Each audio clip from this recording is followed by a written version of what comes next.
I'm Jimmy Lewis, and today we're going to talk about a full service Kreft suspension tune-up. So if you go over to Dirt Bike Test, you can read all about this. You can get into the specifics of exactly what they did, what it costs, which was $2,200, and the end result. I'm going to display it for you here in this video. I have it because I'm going to throw it back on my 300 because I want to ride it on this bike a little bit more to see, well, actually to try to make this bike work even better. So here's what they did. A lot of stuff. They go in and replace a lot of the stock KTM WP components with their own. They're improved materials, improved in design. The pistons inside of here are altered. There's a lot of stuff that goes on. It's not just $2,200 flying away. There's $2,200 of stuff. And one thing that Kreft does that I was really excited with this whole thing is they give you pretty much a workbook with explanations of how stuff works. You have charts, you get your own suspension charts with your settings on it, personalized settings. And I, made some notes where I was at, different things.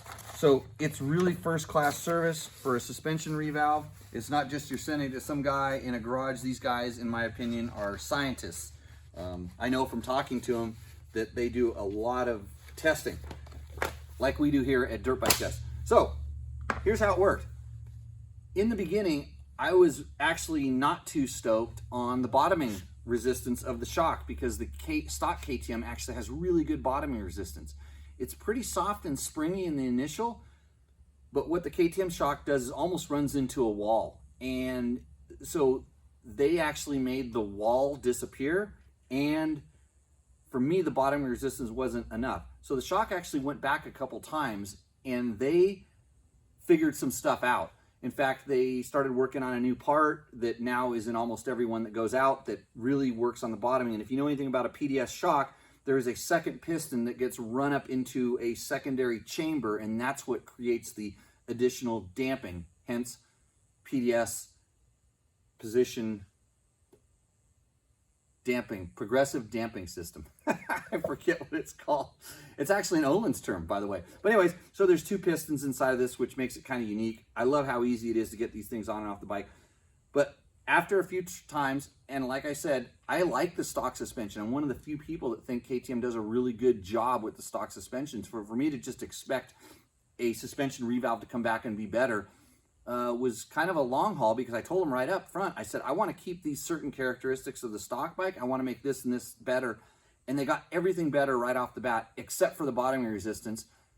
And we got there with a couple revalves. So in the end, I was super happy. The biggest thing is this bike gets like kit suspension type feeling, this dead plushness that I talk about in the article, that you don't get on just a standard revalve, because you fundamentally have to change the way the components work, which they do. And they explained to me kind of a lot of the techniques they use. I was really happy with it. So the shock is kind of a standard shock with a lot of increased, higher quality components, some nice stuff in it. It works just like a shock. The clickers are the same. The big change really on the forks is to this revalve control. And so what Kreft has done is they've taken the cartridge, modified it. So this adjustment here now is what they call revalve control, and it redoes the mid-speed compression, which is essentially what a lot of the tuners do when they do revalving. So you lose your compression adjuster on the top. Guess what? It's back where it used to be on the bottom. So this leg handles the compression and the mid-speed or revalve control. The other leg has a traditional rebound dampener on top of it. And guess what? It really works. So the shock and the fork matched each other, especially once I got the bottoming resistance. The bottoming resistance in the fork went up right away. It was good. Actually, way better than stock. And when we matched it up with the shock, I was really happy. Now, with revalve control, I can change this. This amplifies or decreases the effect of the other clickers, the standard rebound and compression clicker. I would say for most people, you would feel this is a little bit like having a high-speed adjustment, high-speed compression adjustment on your shock, but it's not high-speed, it's mid-speed, it's completely different. And it does what it's claimed to do. Their charts show you how it works, their settings, but in reality, what you've got to do is take it with it and play with it, understand it, and then you can see how it affects everything. So I have suspension that kind of had one purpose. Single track, non-aggressive riding is what the stock suspension on the KTM EXC was for me.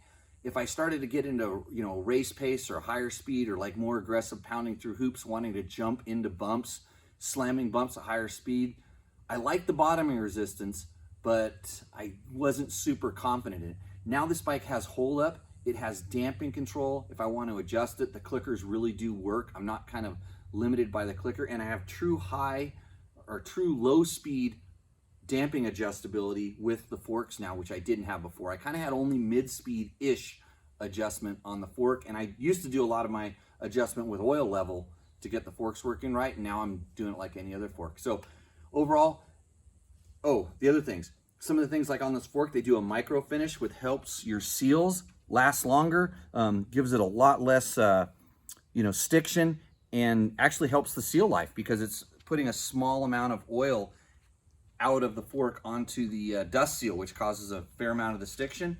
So good things there. You still have your thing to see where you can bottom. Notice I have bottomed it out. It was bottomed out. What's going on this bike, and we're gonna take it out for a trail. So there we go. That is my 2 cents worth on my $2,000 worth of suspension modifications. But I tell you what, it's about half the price of kit suspension, and I think since it is tuned for you, it's better.